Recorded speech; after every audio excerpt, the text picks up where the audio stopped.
Le métier de journaliste, c'est évidemment celui d'un enquêteur, mais tout n'est pas audible, tout n'est pas lisible. Moi, je ne suis pas du tout sur le registre de l'émotion, et je suis plutôt sur celui du raisonnement, de la prise de conscience, de la réflexion, d'ouvrir la réflexion. Et donc écrire des fictions, c'est une occasion de se libérer et de dire des choses effectivement qu'on ne dit pas dans la presse. Vous travaillez sur quoi en ce moment ? En ce moment, je travaille sur quoi je travaille en ce moment. J'ai toujours plusieurs projets. En ce moment, je suis vraiment dans la promotion de mon ouvrage et je travaille sur une série de conférences sur l'utopie, par exemple. Est-ce que le reporter peut être au contact de l'utopie? Est-ce que c'est pas paradoxal? Non, c'est pas paradoxal parce que des utopistes, il y en a partout. En quoi le métier de journaliste est menacé aujourd'hui, car il est menacé.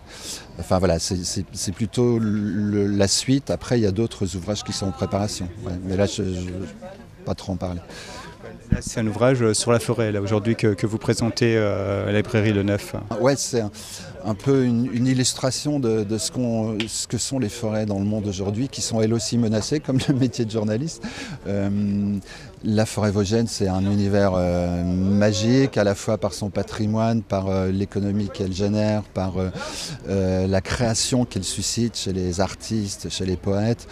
Et puis la vie qui l'habite, que ce soit la faune, la flore et l'humanité dans les Vosges, quoi. Parce que c'est vrai que c'est une forêt qui est très chargée depuis les débuts, depuis les origines, jusqu'à aujourd'hui. Donc il y a autant d'histoires à raconter, quoi. Oui, vous êtes vosgien de cœur, Claude Vautrin ? Je suis vosgien de cœur, ma famille est vosgienne de naissance depuis des générations et je m'y retrouve très bien, quoi. Quand j'ai quitté Nancy, parce que je suis né à Nancy, on m'a dit mais qu'est-ce que tu vas faire dans les Vosges? J'y vais pour 2 ans, vous inquiétez pas, et j'y suis depuis 30 ans. Donc j'ai retrouvé vraiment mes racines.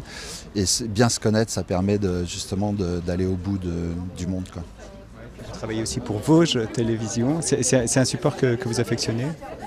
J'affectionne Vosges Télévision parce que c'est un support de proximité qui permet justement d'ouvrir le débat, le dialogue et qui ne fait pas dans le sensationnel. Donc ça me convient très bien. Quel regard vous portez sur l'évolution des supports dont on dispose aujourd'hui, tout ce qui est numérique, digital, ce qui est assez fantastique? Vous les utilisez ? C'est à la fois fantastique, c'est fabuleux parce qu'on est en communication avec le monde, mais par contre il faut toujours garder raison et notamment ce qui m'importe c'est susciter l'esprit critique.